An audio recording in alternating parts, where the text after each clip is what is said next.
الحمدللہ رب العالمین والصلاة والسلام علی سید الانبیاء والمرسلین وعلی آلہ واصحابہ اجمعین الی یوم الدین۔ الحمدللہ آج 16 جولائی 2023 کو سنڈے کے دن ہمارا یہ پبلک سیشن نمبر 103 منعقد ہونے جا رہا ہے۔ آپ کے یہ ریئل ٹائم کوسچنز پرچیوں کی شکل میں میرے پاس آ چکے ہیں، انشاءاللہ انہیں ہم بعد میں ڈسکس کریں گے۔ پہلے ایک انٹرنیشنل افیئر کچھ عرصے سے آپ نے میڈیا میں اس کے حوالے سے کافی ساری خبریں سنی ہوں گی، لیکن میں نے جان بوجھ کے اسے نگلیکٹ کیا ہوا تھا۔ لیکن اس ایک مہینے میں کافی سارے لوگوں نے مجھے ای میلز کے ذریعے رابطہ کیا کہ آپ اس ٹاپک کو بھی تھوڑا بہت ایڈریس کریں، اسلامک رولنگز اس اعتبار سے ڈسکس کریں۔ جو 18 جون 2023 کو آلموسٹ ایک مہینہ پہلے ایک سبمرسیبل ٹائٹن کا ایک حادثہ ہوا تھا، جو ٹائٹینک بحری جہاز ڈوبا تھا 15 جولائی 1912 کو۔ اس کے ملبے کو، ڈیبریز کو دیکھنے کے لیے وہ لوگ گئے تھے ایک سیاحت کے طور پر۔ اس کے اعتبار سے اسلامک رولنگز کیا ہیں اس کو انشاءاللہ تعالی میں ڈسکس کروں گا۔ ٹائٹینک آپ کو پتہ ہے ایک اتنا بڑا بحری جہاز تھا کہ جس میں آلموسٹ 2 سے 2,500 لوگ بیٹھ سکتے تھے، اور جس شخص نے اسے ڈیزائن کیا اس کا یہ دعویٰ تھا کہ یہ کبھی ڈوبے گا نہیں۔ ظاہر ایک تکبر کا جملہ اس کی زبان سے نکلا، اور پریکٹیکلی پھر آپ نے دیکھا کہ وہ اپنے پہلے ہی سفر میں ڈوب گیا 1912 کے اندر، اٹلانٹک کے اندر، بحر اوقیانوس جسے ہم کہتے ہیں۔ اور اس کے اوپر 1997 میں ہالی ووڈ نے ایک فلم بھی بنائی تھی، وہ کافی زیادہ ہٹ ہوئی۔ وہ فلم ایگزیکٹلی اس طرح نہیں ہے، کچھ اس میں انہوں نے ظاہر ہے کہ ایسی چیزیں بھی داخل کی ہیں جس کی وجہ سے ذرا نوجوان نسل کا انٹرسٹ پیدا ہو جائے، ادروائز وہ جینوئنلی ایک چین تھی مسٹیکس کی جس کا اینڈ رزلٹ ٹائٹینک کے ڈوبنے پہ ہوا۔ اس کے حوالے سے مختلف آپ کو ویلاگز لوگوں کے مل جائیں گے، پھر میں وہ ریفر کروں گا دھروو راٹھی کو، جو ہمارے پڑوسی ملک انڈیا کے اندر ایک آپ سمجھ لیں ایجوکیشن کے پوائنٹ آف ویو سے بہت بڑی نعمت ہے۔ انہوں نے اس کے حوالے سے ایک تفصیلی ویڈیو بنائی ہے، وہ آپ دیکھیں۔ آلموسٹ 17 ملین لوگ وہ ویڈیو ان کی دیکھ چکے ہیں، فیکٹس اور فگرز کے ساتھ انہوں نے ساری چیزوں کو ڈسکس کیا۔ بہرحال یہ 1912 میں ٹائٹینک ڈوبا تھا، اور 1980s کے اندر نیشنل جغرافک چینل کے لوگ وہ اپنی ویڈیوز کے اعتبار سے ٹریولنگ کر رہے تھے اوشن میں، تو اسی ایکسپیڈیشن کے دوران انہوں نے اس کے ملبے کو دریافت کیا۔ اس کے بعد سے دنیا میں ایک ہلچل مچ گئی، اور بعض لوگ جن کے پاس پیسہ زیادہ ہوتا ہے ان کی یہ خواہش ہوتی ہے کہ ہم جا کے اسے فزیکلی دیکھیں، حالانکہ دیکھنا کیا تھا انہوں نے، وہ ملبہ ہی تھا۔ بہرحال ایک سلسلہ شروع ہوا، اور جو کیپٹلسٹ ہوتے ہیں وہ تو اس طرح کے مواقع کو غنیمت سمجھ کے اویل کرتے ہیں۔ پھر اس طرح کی کمپنیاں بھی بننا شروع ہو گئیں کہ جو لوگوں کو اس ملبے کی سیر کروائیں۔ اسی میں ایک کمپنی اوشن گیٹس کے نام سے انہوں نے ایک ٹائٹین، یعنی وہ ٹائٹینک کی نسبت سے ہی، جس طرح آپ کی وہ قادری چشتیہ نسبتیں ہوتی ہیں نا، تو یہ قادری نسبت عبد القادر جیلانی کی وجہ سے قادری ہے نا، تو یار عبد القادر جیلانی کی وجہ سے اگر قادری ہو سکتا ہے تو ٹائٹینک کی وجہ سے ٹائٹین کیوں نہیں ہو سکتی؟ ٹھیک ہے، تو وہ ایک سبمرسیبل انہوں نے ڈیزائن کیا۔ اس میں میجورٹی پورشن انہوں نے کاربن فائبر کا بنایا ہوا تھا۔ یہ 3 ہی دھاتیں ہیں جو اس اعتبار سے زیادہ سٹریس کو برداشت کر سکتی ہیں، پریشر کو لے سکتی ہیں، سٹیل اور دوسری ٹائٹینیم۔ ٹائٹینیم تو بہت مہنگی دھات ہے، ہمارے یہ میزائل ٹیکنالوجی میں بھی وہ یوز ہوتی ہے، اور تیسری یہ کاربن فائبر۔ لیکن ابھی تک جتنے بھی یہ سبمرسیبلز بنائے گئے تھے یا سب میرینز، یہ دو الگ چیزیں ہیں. سب میرینز آپ دوزیں وہ ہوتی ہیں جن کے اندر پورا سسٹم انجن اور سب کچھ لگا ہوتا ہے, ان کا پورے کا پورا کنٹرول اس کے اندر ہوتا ہے اور وہ خود سے اندر جا سکتی ہیں اور باہر نکل سکتی ہیں. ظاہر ہے وہ پانی کے پوائنٹ آف ویو سے اس میں جب داخل کرتے ہیں اس کا وزن بڑھ جاتا ہے, وہ نیچے چلی جاتی. یہ جو انہوں نے ٹائٹین بنائی ہوئی تھی یہ سبمرسیبل تھی, یہ سب میرین نہیں تھی, یعنی اس کے اندر خود کوئی انجن وغیرہ نہیں تھا. یہ اوپر جو بحری جہاز انہوں نے ایک کھڑا کیا ہوا تھا اسی کے رحم و کرم کے اوپر تھی یہ. تو وہ انہوں نے کاربن فائبر سے بنائی تھی اور اس کے اتنے ٹیسٹ ابھی تک کامیاب نہیں ہوئے کہ اسے ایک ایوالو ڈیزائن کے طور پر مانا جائے. اسی لیے اس شخص کے اوپر پہلے کافی مقدمات بھی ہوئے تھے اس حوالے سے کہ یہ لوگوں کی لائف کو رسک پہ لگا رہا ہے. اور وہ بڑے فخری انداز میں, جس طرح ہمارے یہاں پہ ایک پرورٹڈ قسم کی مذہبی نیچر کے لوگ کہتے ہیں نا جی اللہ مالک ہے, اسے جب کہا جاتا تھا کہ بھائی یہ تم لوگوں کی لائف کو رسک پہ ڈال رہے ہو, تو وہ اس کا جواب اپنے انداز میں کہتا تھا کہ جی یہ بات ہے تو پھر کسی کو ڈرائیونگ کے لیے روڈ پہ نہیں آنا چاہیے, کسی کو ایروپلین کی سواری نہیں کرنی چاہیے, ہو سکتا ہے کریش ہو جائے. تو وہ آگے سے یہ جواب دیتا تھا, حالانکہ یہ بالکل الگ چیزیں. آپ ونس اپنے سارے کے سارے معاملات کو سیدھا کر لیں, اس کے بعد آپ اللہ پہ توکل کریں, لیکن یہ نہیں ہو سکتا کہ آپ صرف بسم اللہ پڑھ کے اور ساکٹ میں 2 انگلیاں دے دیں انشاءاللہ ضرور مریں گے. ٹھیک ہے, ہاں. جتنی دعائیں آپ دیکھیں احادیث کے اندر آئی ہیں نا, وہ 7 الفاظ ہیں ناگہانی آفت. جو آپ اپنے اوپر خود اپلائی کرتے ہیں نا, قدرت کا قانون وہ اپلائی ہو جائے گا. اگر کوئی شخص سخت سردیوں میں ننگے پاؤں زمین پہ چلے گا تو انشاءاللہ ضرور بیمار ہوگا, ذہن میں رکھیے گا. جب آپ اپنے اوپر خود تقدیر کو غالب کرتے ہیں تو وہ پھر اپلائی ہو جاتی ہے. کوئی دعا پڑھ کے کوبرا سانپ کے منہ میں ہاتھ دے گا تو انشاءاللہ تعالیٰ نہیں بچے گا. یہ کہیں نہیں آیا کہ آپ نے جان بوجھ کے اپنے اوپر کوئی چیز اپلائی کرنی ہے. تو ناگہانی آفات کا ذکر ہوتا ہے اس طرح کی احادیث کے اندر, لہذا اس کا ٹرو سینس بھی آپ نے سمجھنا ہے. بہرحال وہ جو ہونا تھا وہ ہو گیا, جو اس کی خواہش تھی انورٹڈ کاماز کے اندر. یعنی اتنا بڑا ایک حادثہ ہوا, 5 لوگوں کی جان چلی گئی اس کے اندر, اور مرنے والے چونکہ امیر لوگ تھے اس لیے شور شرابہ بھی زیادہ ہوا. ٹائٹینک کا بھی شور شرابہ اس لیے زیادہ ہوا کہ اس میں سارے امیر لوگ تھے, اور اس میں بھی امیر لوگ کیا, پاکستانی آج کی آپ سمجھ لیں آلموسٹ 7.5 کروڑ روپے کا ایک ٹکٹ تھا.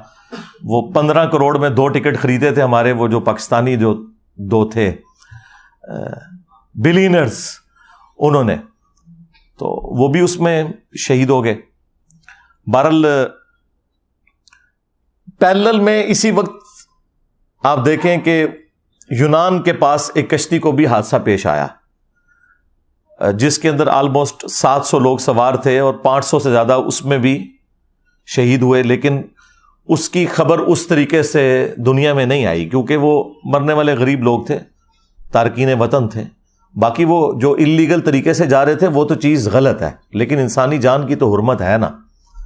وہ تو سورۃ المائدہ میں اللہ تعالیٰ نے واضح فرمایا کہ جس نے ایک جان کو بھی ناحق قتل کیا سوائے 2 ایکسیپشنز کے, یا وہ شخص فساد فی الارض کرنے والا تھا یا وہ قتل کے بدلے قتل والا معاملہ, اور وہ بھی جوڈیشری کے تھرو. ان 2 استثناء کے سوا کسی نے اگر کسی ایک جان کو بھی قتل کیا تو گویا اس نے پوری انسانیت کا قتل کر دیا, اور جس نے ایک جان کو بچایا گویا اس نے پوری انسانیت کو بچا لیا. بہرحال وہ غریب لوگوں کا تو اتنا کوئی پرسان حال نہیں تھا. بعد میں جب تھوڑی بہت ہمارے جیسے جن کو آپ لبرلز کہتے ہیں انہوں نے آواز اٹھائی تو اس کی وجہ سے دنیا کو ہوش آیا کہ یار یہ غریب لوگ بھی مرے ہیں, ان کے بارے میں بھی کوئی خبر آنی چاہیے. تو وہ جو 5 لوگ اس حادثے میں جاں بحق ہوئے ان میں اس ٹائٹین کا خود مالک بھی تھا, وہ بھی اس میں بیٹھا ہوا تھا. شاید اسی کی وجہ سے لوگوں کو یہ کانفیڈنس آیا کہ یہ اس کے اندر بیٹھا جا سکتا ہے. لیکن اس کے بیٹھنے سے کیا فرق پڑنا تھا, وہ تو ڈوب گئی. کوئی چھوٹا موٹا سفر نہیں تھا, 12,000 فٹ سمندر کی تہہ کے اندر. تو یہ آلموسٹ آپ سمجھ لیں 4 کلومیٹر بنتا ہے. جہاں پہ جا کے آلموسٹ 400 ٹائمز پریشر زیادہ ہو جاتا ہے جو کہ ہم ساحل سمندر کے اوپر یا سمندر کی اوپر والی سرفیس کے اوپر فیل کرتے ہیں.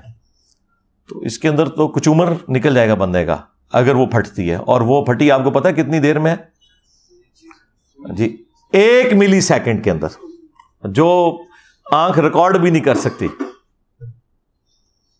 امپلوڈ ہو گئی. ایک ایکسپلوڈ ہونا نا چیز کا کہ پھٹنا ایسے, ایک ہے کہ باہر سے اتنا پریشر لگا ہے کہ اس کا کچومر نکل گیا.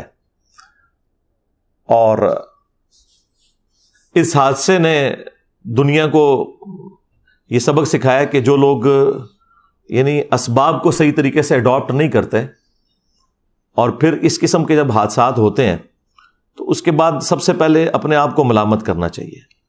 ہاں, اگر آپ نے اسباب صحیح طریقے سے اڈاپٹ کیے اور پھر کوئی ایک حادثہ ہو جائے وہ ایک معاملہ الگ ہے. اس کے بارے میں تو واضح حدیث موجود ہے صحیح مسلم کے اندر, اے ابو ہریرہ جو چیز تجھے نفع دے اس کے لیے خوب کوشش کرنا, کاہلی نہ کرنا, سستی نہ کرنا, اور پھر اللہ سے مدد طلب کرنا. یہ نہیں ہے کہ آپ خالی پیپر کے اوپر دروشی پڑھ کے پھونک کے آ جائیں, انشاءاللہ فیل ہو جائیں گے. جو چیز تجھے نفع دے اس کے لیے کوشش کرنا, سستی نہ کرنا, کاہلی نہ کرنا, اور پھر اللہ سے مدد طلب کرنا. پھر بھی اگر رزلٹ تیرے خلاف آئے تو پھر کہنا جو اللہ کی مرضی. پھر آپ نے یہ کہنا جو اللہ کی مرضی, اور یہ نہ کہنا کہ اگر یہ ہو جاتا تو اگر وہ ہو جاتا, اگر مگر شیطان کا دروازہ کھول دیتا ہے. یعنی اس کا مطلب یہ نہیں کہ آپ اپنے اس کیجول کو ریوزٹ نہیں کر سکتے, وہ کریں آپ ضرور, لیکن ہوتا ہے نا بعض لوگ پیڑ ڈال کے بیٹھ جاتے ہیں کہ بس میری زندگی ختم ہی ہو گئی جی, بس میرے کو ہو گیا جی. یہ معاملہ نہیں ہونا چاہیے جو آپ بالکل ایک روگ لگا کے بیٹھ جاتے ہیں.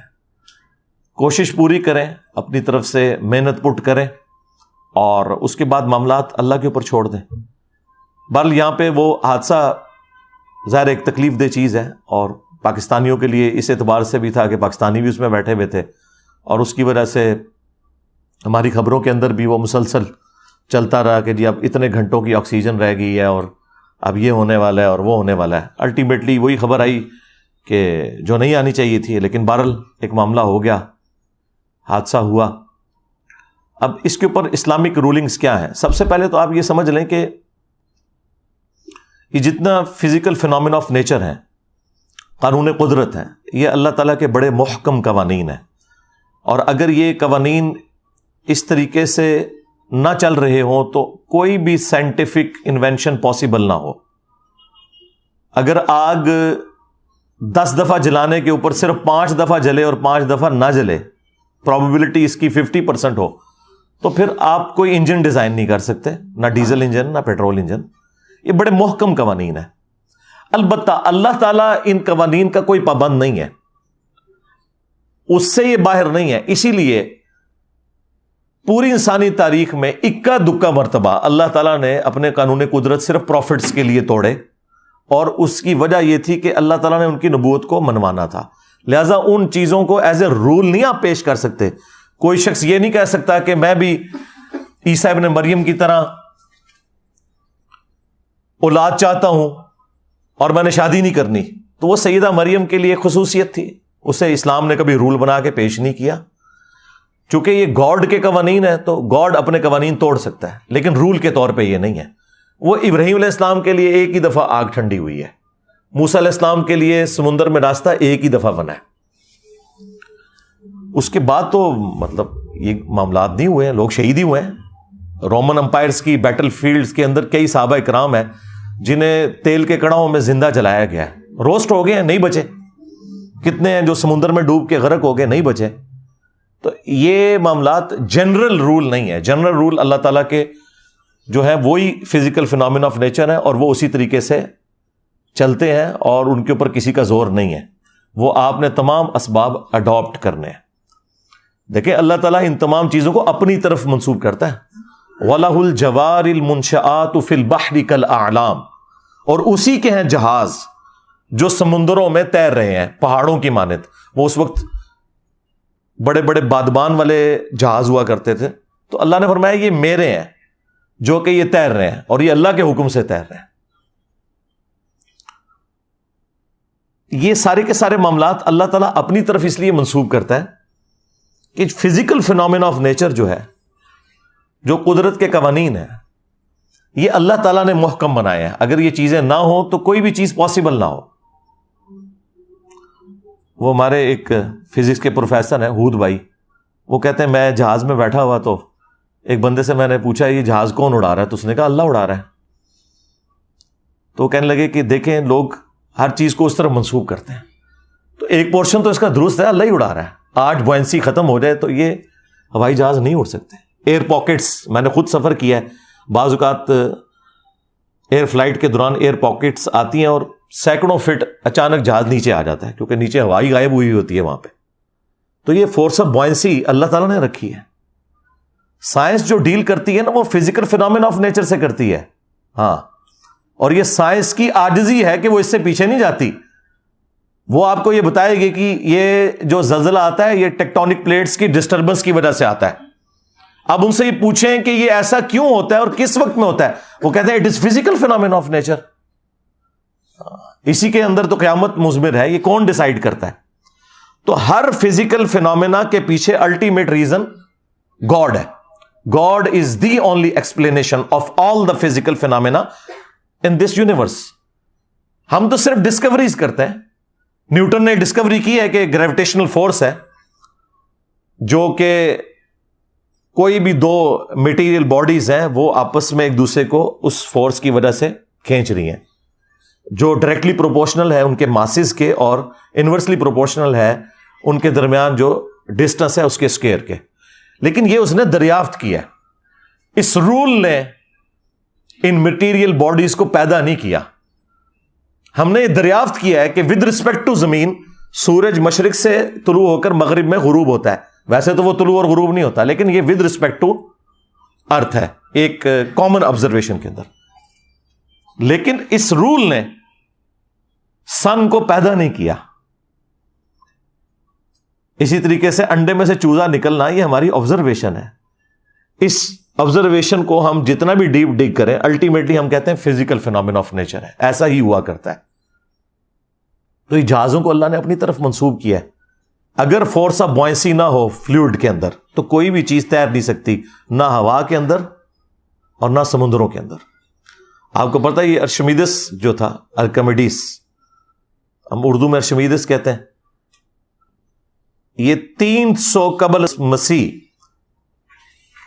اس نے یہ دریافت کی تھی فورس آف بوئنسی.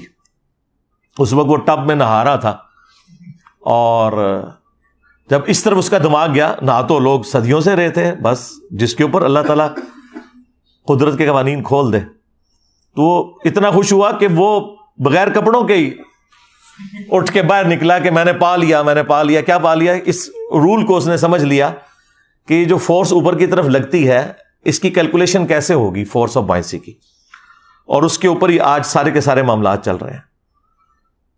ایک سوئی سمندر میں ڈوب جاتی ہے لیکن لاکھوں ٹن وزنی جہاز نہیں ڈوبتا. کیوں؟ کہ وہ فورس آف بوئنسی کا جو قانون ہے اس کو مد نظر رکھتے ہوئے بنایا جاتا ہے. فورس آف بوئنسی یہ ہے کہ جب بھی کوئی فلوٹنگ آبجیکٹ سمندر یا پانی میں رکھا جائے تو جب وہ پانی کے اندر ڈوبنے لگتا ہے، یہ پانی کے اوپر رکھا جاتا ہے تو وہ پانی کو ڈسپلیس کرتا ہے.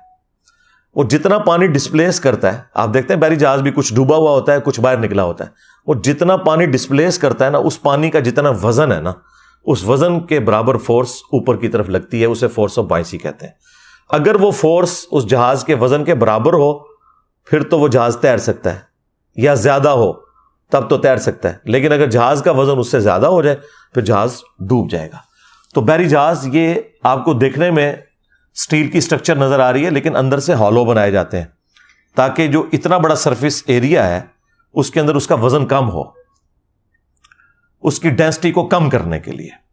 وہ سارے کا سارا نہیں لوہے کا بنا ہوا ہوتا، اندر ساری ہوا ہے، صرف ایک چادر ہی ہے یا اندر ایک اسٹیل سٹرکچر ہے تھوڑے تھوڑے فاصلے کے اوپر ٹرسز کی فارم کے اندر. تو اسی لیے ہوائی جہاز ہوا میں اڑتے ہیں کہ وہ فورس آف بوئنسی کو اوور کم کر لیتے ہیں اور وہاں وہ آپ چیز اپلائی کرتے ہیں جیٹ انجن کے ذریعے. ظاہر ہے کہ وہ جہاز کو آپ جتنا بھی ہلکا بنائیں ہوا سے زیادہ ہلکا تو نہیں بنا سکتے، تو وہاں پہ پھر ہم انجن کو یوز کرتے ہیں تاکہ فورس آف بوائنسی جو ہے وہ پلس یہ سپورٹ کر سکے کہ وہ اڑ سکے۔ اور یہاں پر جو بحری جہاز ہیں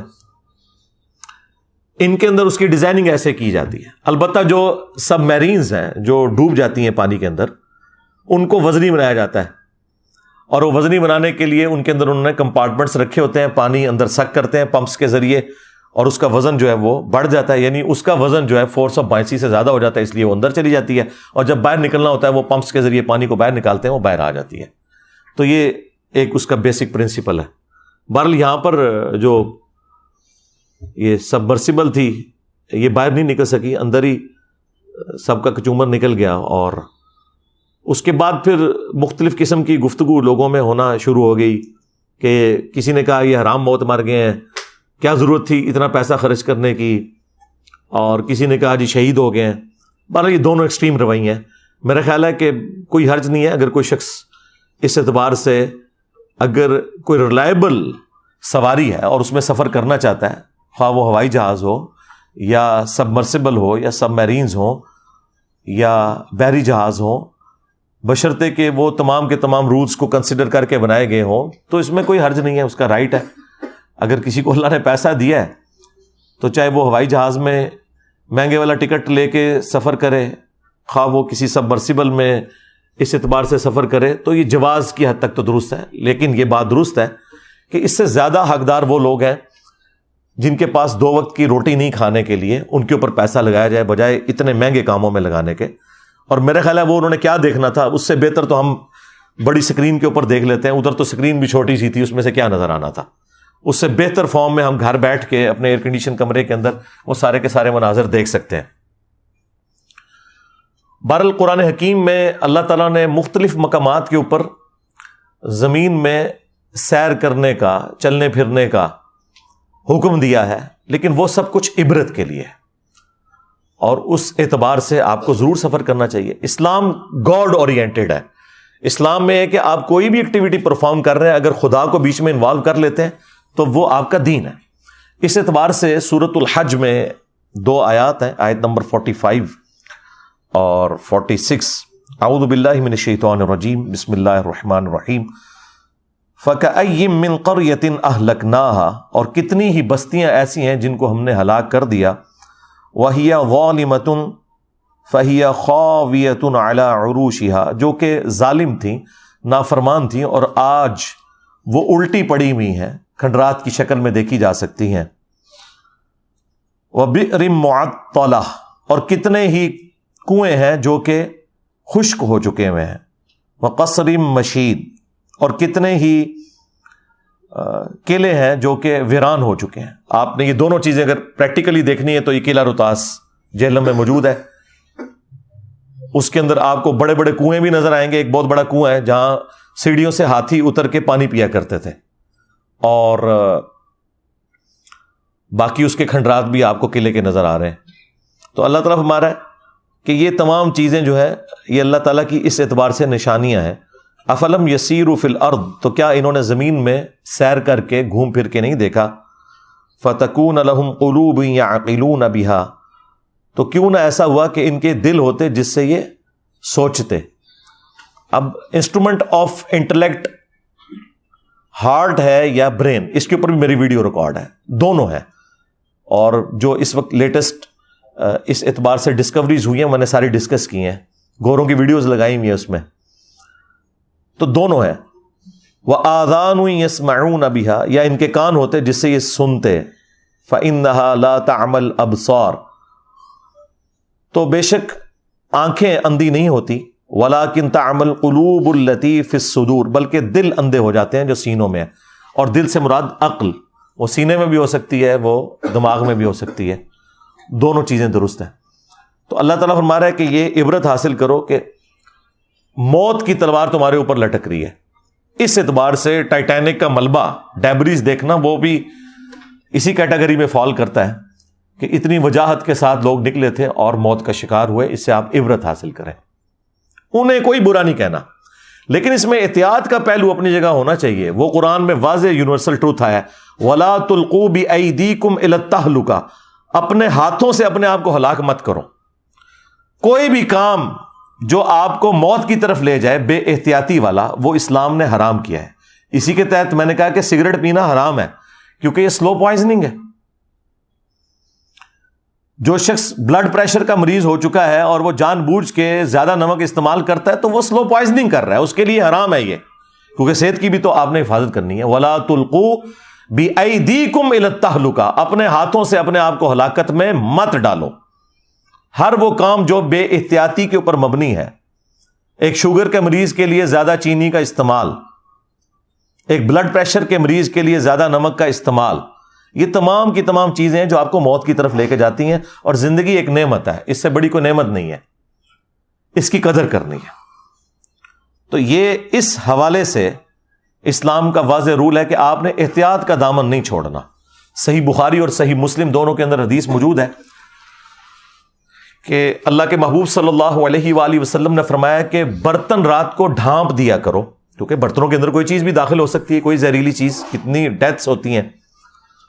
اور چراغ بجھا دیا کرو رات کو سونے سے پہلے. آگ انسان کی دشمن ہے.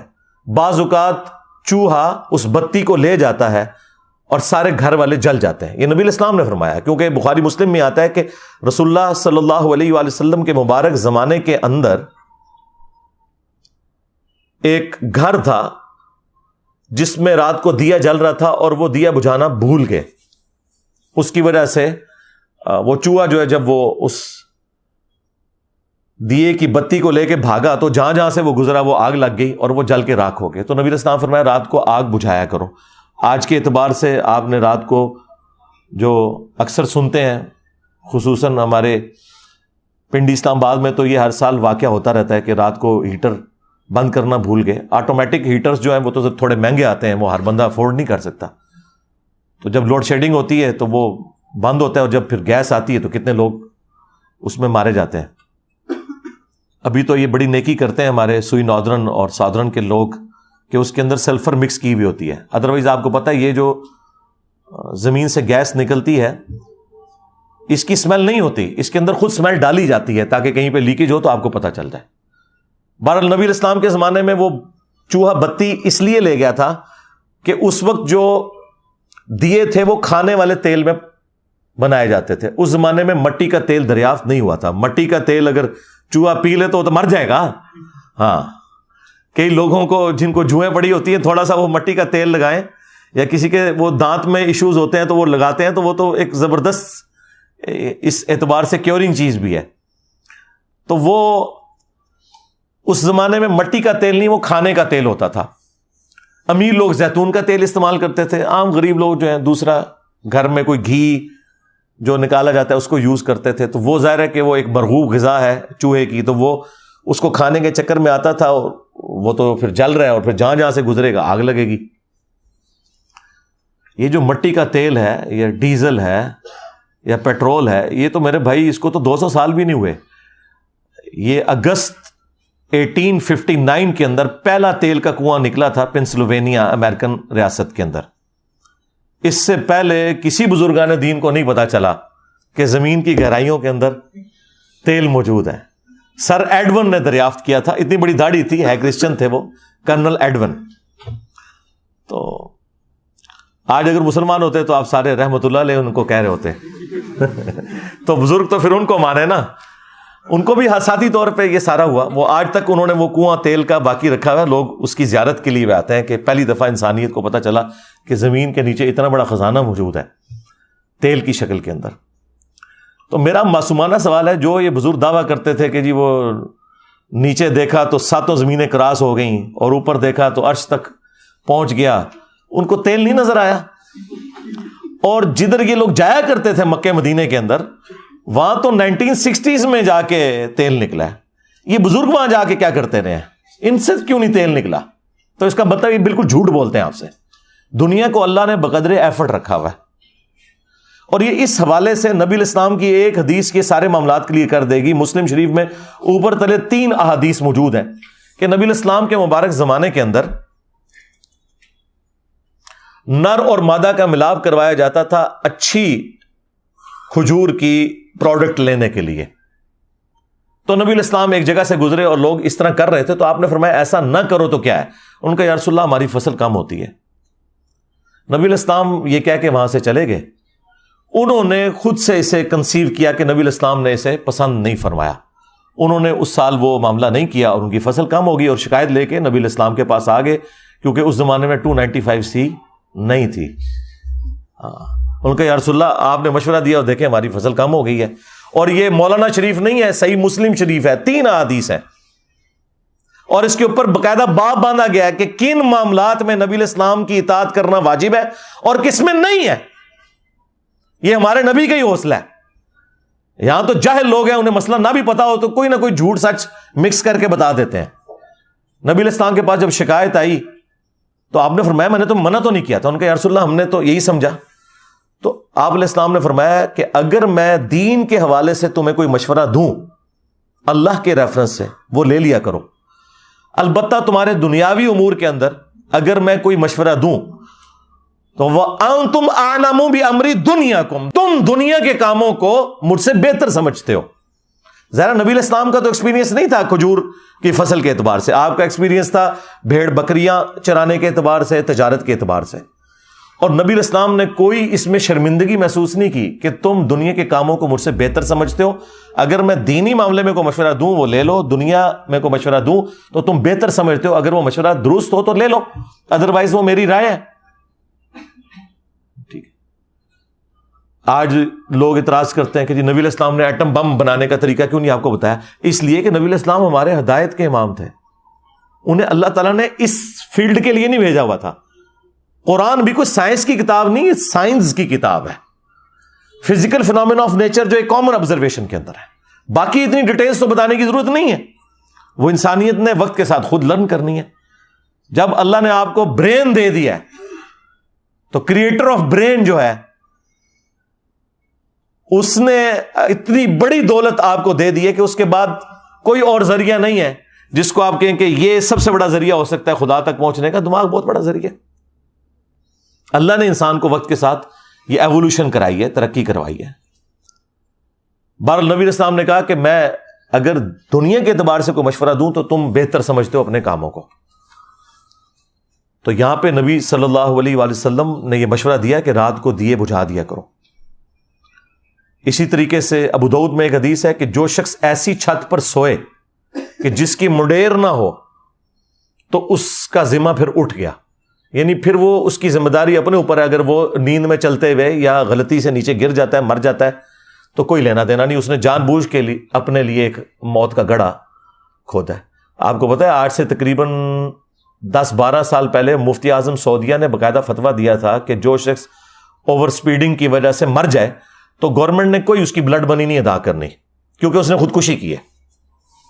ظاہر ہے بھی یہ چیزیں ڈیزائن ہوئی ہوئی ہیں نا, آپ ان لمٹس کو کراس کرتے ہیں تو اس کا یہ مطلب نہیں ہے کہ اگر آپ 2 دفعہ بچ گئے تو تیسری دفعہ بھی بچ جائیں گے, یہ ضروری تو نہیں ہے. تو اپنی وہ ساری احتیاطیں لے کے چلنی ہے. تو نبی علیہ السلام کا یہ فرمانا کہ جو بغیر منڈیر کے چھت پہ سوئے اس سے ذمہ اٹھ گیا, اب وہ خود ذمہ دار ہے اپنے معاملات کا. مطلب یہ ہے کہ آپ نے پوری احتیاط کر کے چلنا ہے. ہاں پوری احتیاط کی, اس کے بعد کوئی کیٹاسٹرافک کنڈیشن آ گئی تو ٹھیک ہے, وہ اللہ تعالیٰ کی طرف سے کسی شخص کا دنیا سے ایگزٹ ویسے ہی لکھا ہوا تھا. کسی نے شیر کے منہ میں جانا ہے, کسی نے ایئر کریش کے ذریعے مرنا ہے, کسی نے ہارٹ فیلئر سے مرنا ہے, کسی نے کڈنی فیلئر سے مرنا ہے, کسی نے روڈ ایکسیڈنٹ میں مرنا ہے. تو بہرحال اس طرح جو لوگ مر جاتے ہیں حادثاتی طور پر اسلام کی روح سے تو وہ شہداء ہیں. بخاری اور مسلم دونوں میں حدیث موجود ہے کہ نبی صلی اللہ علیہ وآلہ وسلم نے فرمایا 5 قسم کے لوگ شہید ہیں. نمبر 1 طاعون کے مرض میں, یعنی کوئی بھی یہ جو وبائی امراض ہیں ان میں اس وقت ایک سمبل کے طور پر طاعون تھا. نمبر 2 پیٹ درد سے کوئی مر جائے. نمبر 3 پانی میں ڈوب کے مر جائے. نمبر 4 کسی دیوار کے نیچے دب کے مر جائے, یعنی زلزلے میں جس طرح لوگ مر جاتے ہیں. اور نمبر 5 جو اللہ کی راہ میں لڑتا ہوا مارا جائے. یہ سب کے سب لوگ اللہ کے حضور شہید ہیں. اور ابو داؤد اور سنن نسائی میں ایک اور حدیث موجود ہے. اس میں نبی علیہ السلام نے فرمایا جو آگ میں جل کے مر جائے وہ بھی شہید ہے، جو جسم کے اندر کسی پھوڑے کے نکلنے پر مر جائے جس طرح کینسر وغیرہ وہ بھی شہید ہے، اور جو عورت پریگنینسی کے دوران یا ڈلیوری کے دوران فوت ہو جاتی ہے وہ بھی اللہ کے حضور شہید لکھی جائے گی۔ تو اس اعتبار سے ایک شہید والا معاملہ ہے، وہ اپنی جگہ ہے، لیکن جان بوجھ کے ایسے معاملات کرنا، اپنے آپ کو ہلاکت میں ڈالنا کہ وہ خودکشی کے زمرے میں آ جائے، تو وہ تو بڑا ایک سخت معاملہ ہے اسلام میں۔ بخاری مسلم میں حدیث موجود ہے، نبی علیہ السلام نے فرمایا کہ جو شخص جان بوجھ کے خودکشی کرتا ہے، سوئیسائڈ کرتا ہے، کوئی شخص، پھر نبی علیہ السلام نے اسے ایکسپلین کیا، کوئی شخص تیز دھار کا آلہ اپنے پیٹ میں مارے یا زہر پی لے یا اپنے آپ کو بلندی سے گرا لے، تو جس طریقے سے وہ اپنے آپ کو موت کا شکار کرے گا، جہنم میں یہی عذاب اس کے اوپر مسلط کیا جائے گا، وہ بار بار اپنے آپ کو اسی طریقے سے تکلیف دیتا رہے گا، والعیاذ باللہ تعالی۔ حتیٰ کہ صحیح مسلم میں آئے کہ ایک خودکشی والے کا جنازہ لایا گیا تو نبی علیہ السلام نے کہا کہ میں اس کا جنازہ نہیں پڑھوں گا۔ آپ صلی اللہ علیہ وآلہ وسلم خودکشی والے کا جنازہ نہیں پڑھتے تھے، لیکن چونکہ مسلمان ہے تو جنازہ ہوگا، وہ کافر نہیں ہے، لیکن جو ڈومیننٹ پرسنالٹیز ہیں انہیں پروٹیسٹ کے طور پر ایسے لوگوں کا جنازہ نہیں پڑھنا چاہیے تاکہ ڈسکریج ہو وہ سارا کا سارا معاملہ۔ ہمارے جیلم شہر میں آج سے آلموسٹ 14 سال پہلے میرے ایک اسٹوڈنٹ تھے، آلموسٹ 15-16 سال اس کی عمر تھی، اس نے حفظ کیا ہوا تھا، دعوت اسلامی کے وہ مدرسے میں پڑھتا تھا، تو نیا نیا میرے درس میں آنا شروع ہوا، پھر اس کے ساتھ کوئی ایسے معاملات ہوئے تو اس نے وہ تیزاب پی کے نا وہ خودکشی کر لی۔ جیلم کی تاریخ کا سب سے بڑا جنازہ ہوا تھا، لیکن میں نے جنازہ نہیں پڑھا، حالانکہ وہ اسٹوڈنٹ تھا۔ میں نے کہا میں نے نہیں جانا، اس کی وجہ یہ ہے کہ اس سے تو یہ چیز پھر پروموٹ ہوگی۔ خودکشی والے کا جنازہ نبی صلی اللہ علیہ وآلہ وسلم نے نہیں پڑھا، البتہ صحابہ کرام نے ضرور پڑھا، ظاہر مسلمان ہے، اسے دفنانا ہے، اور اگر اللہ چاہے تو اس کی مغفرت بھی کرے۔ وہ مسلم شریف میں ایک حدیث موجود ہے، ایک صحابی تھے سابقون الاولون میں سے، ہجرت مدینہ انہوں نے کی ہوئی تھی، تو انہیں کوئی بیماری ایسی لگ گئی کہ انہوں نے پھر خودکشی کر لی، اپنی ہاتھ کی رگیں کاٹ لیں۔ اسی دوران وہ جب مر گئے تو کچھ عرصے بعد ایک دوسرے صحابی تھے، انہوں نے انہیں خواب میں دیکھا، اور خواب میں دیکھا کہ ان کی حالت تو ٹھیک ہے لیکن وہ ہاتھ انہوں نے کپڑے سے باندھا ہوا ہے اور چھپایا ہوا ہے۔ تو وہ کہتے ہیں میں نے اسے پوچھا تمہارے ساتھ کیا معاملہ ہوا؟ انہوں نے کہا اللہ نے مجھے بخش دیا ہجرت کی وجہ سے، نبی علیہ السلام کے ساتھی ہونے کی وجہ سے، البتہ یہ میرا ہاتھ جو ہے نا یہ اللہ نے ٹھیک نہیں کیا، کیونکہ اللہ نے فرمایا یہ تم نے خود خراب کیا تھا۔ تو یعنی بخشنے کے باوجود یہ معاملہ چل رہا ہے۔ پھر نبی علیہ السلام نے ان کے لیے دعا کی کہ اے اللہ اس کے ہاتھ کو بھی درست کرتے، تو حضور کی دعا کا چلے کوئی حصہ مل گیا۔ ادروائز اس سے یہ بھی پتہ چلا کہ نبی علیہ السلام نے خودکشی والے کے لیے دعا کی ہے مغفرت کی، اس میں کوئی حرج نہیں ہے، دعا کی جا سکتی ہے، لیکن یہ عمل ایسا ہے کہ اسے ڈسکریج کرنا چاہیے، اس کو پروموٹ نہیں کرنا چاہیے، اور جو کوئی اس قسم کی ایکٹیویٹیز پرفارم کرتے ہیں ان کی ان ایکٹیویٹیز کو اس اعتبار سے ڈسکریج کرنا چاہیے تاکہ مستقبل میں کوئی اور اس طرح کی ایکٹیویٹی پرفارم نہ کرے خودکشی کرنے والی۔ میں نے ہر اینگل سے اسے اس حوالے سے ڈسکس کیا تاکہ جو ایکسٹریم رویے ہیں وہ اپنی جگہ سیٹل ہو جائیں۔ بعض لوگ جو ہیں وہ اسی شہادت کی کیٹیگری میں فال کروا رہے ہیں کہ جی پانی میں ڈوب کے مر گئے ہیں، اور بعض لوگ کہہ رہے ہیں نہیں انہوں نے خودکشی کر لی ہے، انہوں نے جان بوجھ کے ایسا معاملہ کیا ہے۔ بعض لوگ کہہ رہے ہیں کہ جی وہ فضول خرچی والا ایک ایلیمنٹ بیچ میں آ گیا۔ یہ ساری چیزیں اپنی جگہ درست ہیں، لیکن اگر کسی شخص کے پاس حلال کا مال ہے اور وہ اپنے اوپر خرچ کرنا چاہتا ہے تو اس کے اوپر کوئی ممانعت نہیں ہے۔ البتہ ایسا نہیں ہونا چاہیے کہ کوئی ایسا راستہ اڈاپٹ کرے کہ اس کی وجہ سے وہ موت کے منہ میں چلا جائے جان بوجھ کے۔ ہاں اگر احتیاط پوری کی ہوئی ہے تو ٹھیک ہے، کوئی حرج نہیں، اس کے بعد اگر کوئی شخص اس طرح کے حادثے کا شکار ہوتا ہے تو کوئی ایسا معاملہ نہیں ہے، لیکن اپنی طرف سے احتیاط پوری ہونی چاہیے۔ تو یہ میں نے ایک ادھار تھی گفتگو، میں نے اس وقت اس لیے نہیں کی کہ میں کوئی اس کو اتنی انٹرسٹ کی چیز سمجھ نہیں رہا تھا، کیونکہ ظاہر ہے ڈسکشن بھی اتنی ہو رہی تھی میڈیا کے اندر، لوگوں کو سمجھ آ رہی تھی کہ یہ کیا ہوا، لیکن اس کا یہ والا جو ایک پہلو تھا اسلام کے پوائنٹ آف ویو سے کیا اوپینین ہونا چاہیے اس قسم کی سیاحت کا، اور خدا نخواستہ اس دوران کوئی مارا جائے۔ اسی طریقے سے لوگ جو ہے یہ کوپہمائی والا معاملہ بھی کرتے ہیں، کوئی حرج نہیں ہے، لیکن گریجولی کریں۔ اب یہ کوئی بہادری نہیں ہے کہ بغیر آکسیجن کے جی اتنے میں نے بلندی پہ چلا گیا ہوں. یعنی اپنی احتیاط تو ساری کی ساری کرنی ہے. ہماری انجینئرنگ کی فیلڈ کے اندر بھی یعنی میں تو کسی کو اس طرح کام کرتے ہوئے دیکھوں تو میں اسے ڈانٹتا ہوں. کوئی گرائنڈر چلا رہا ہے اور اس نے چشمہ نہیں لگایا ہوا, ٹھیک ہے, اسی طریقے سے ماسک نہیں پہنا ہوا, تو یہ آپ انہیل کر رہے ہوتے ہیں ہر چیز, اور بعض اوقات پھر آپ کو پتا ہے کوئی اتنی سی چھوٹی سی ایک ڈیبری ٹوٹ کے کسی مٹیریل کی آنکھ میں جا کے لگتی ہے, بینائی ضائع ہو جاتی ہے, تو اس سے پہلے آپ وہ احتیاط کیوں نہیں کرتے؟ اسی طریقے سے جو مشین کے اوپر کھڑے ہونے والے لوگ ہیں انہیں بالکل یہ شلوار قمیض نہیں پہننی چاہیے. کتنے لوگوں کی ڈیتھ ہوگی اس کی وجہ سے. وہ مخصوص لباس ہے جو آپ نے پہننا ہے. موٹر بائک پہ آپ بیٹھے ہوئے ہیں تو آپ نے ہیلمٹ کا استعمال ضرور کرنا ہے, اور وہ خالی اوپر پہننا نہیں ہے, اس کو نیچے سے ایسے لاک بھی کرنا ہے تاکہ جب آپ زمین پہ گرے ہیں تو وہ ہیلمٹ آپ کے سر کو بچائے. ادروائز اگر یہ لاک نہیں ہوگا تو ہیلمٹ پہلے اتر کے سائڈ پہ ہوگا, سر آپ کا پھر زمین کے اوپر لگ جائے گا. اس طریقے سے اگر گاڑی میں بیٹھے ہوئے ہیں تو سیٹ بیلٹ آپ نے باندھنی ہے. میں جب بھی بیٹھتا ہوں, ڈرائیور باندھے نہ باندھے, میں نے ضرور باندھنی ہوتی ہے اگر میں فرنٹ سیٹ پہ بیٹھا ہوں. آپ نے اپنی احتیاط پوری کرنی ہے, اس کے بعد اللہ کی مرضی. لیکن اگر آپ احتیاط نہ کریں اور آپ کہیں میں دعاؤں کے بل بوتے کے اوپر یہ سارے کے سارے معاملات چلاؤں گا, تو میرے بھائی ایسا نہیں ہوا کرتا, بالکل ایسا نہیں ہوتا, ایسا تو نہیں ہوتا. ہاں, وہ سارے کے سارے معاملات آپ نے لے کے چلنے ہیں.